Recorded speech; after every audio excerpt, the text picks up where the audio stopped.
Hey, it's Tim from Airtight Industries. Continuing my series to try and help out those that are interested in home ownership, building, contracting, carpentry. This is keeping in line with the series I've been doing geared towards the person starting out in trades. And what are we going to talk about now? So we've talked about kind of developing opportunity for the young greenhorn. And I think it's a decent deep subject that bears a lot of conversation. There's a lot of things that I did not know when I started out, and I probably spent way too long in the minors before moving on up. But when it comes to going on your own, it's kind of frightening, and there's going to be some realities that you've never dealt with.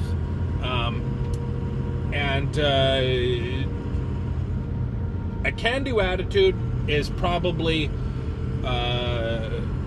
one of the biggest lessons that you can learn. And unlike myself, the earlier the better. Okay, I was a late bloomer to the can-do attitude, and I take pride in my workmanship and my design and my integrity and a bunch of aspects I take real serious. And so where my can-do attitude was most often lacking is I got defensive when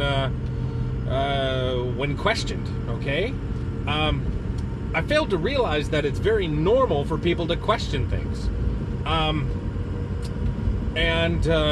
so you got to relax a bit and you got to expect it.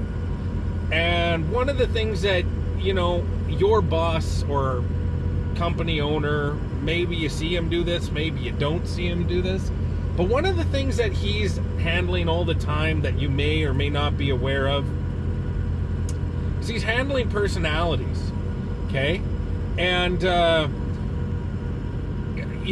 everything changes when there's expectations and money involved.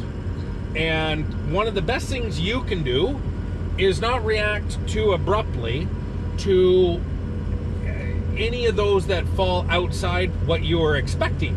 So temper your expectations. There's some tricks. There's some things that I will put forward to help mitigate this. But knowing that it's going to happen unexpectedly is a really key thing in preparing yourself to do business outside the umbrella of your current employer when you make the move.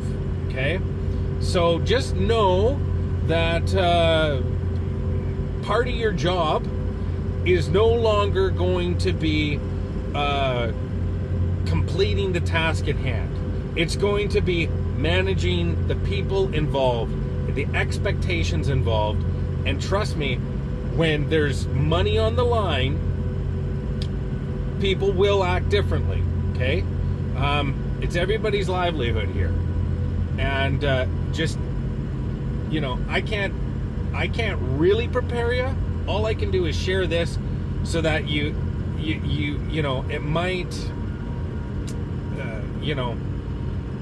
this might help to in that you don't take it so personally when you get in a situation where all of a sudden it's going to take you an extra day to make things right because things were poorly communicated, or your client couldn't visualize what you were saying, and that day of work is going to eat into your profit line or your weekend or whatever. I mean, let the grudge go. It's going to happen. It's part and parcel of working for yourself, and that will take me into my next video. That's a good segue. So check out the next one. I'm gonna drop this one. Tim, Airtight Industries. Useless information worth every penny you paid for it. I'll see you next time.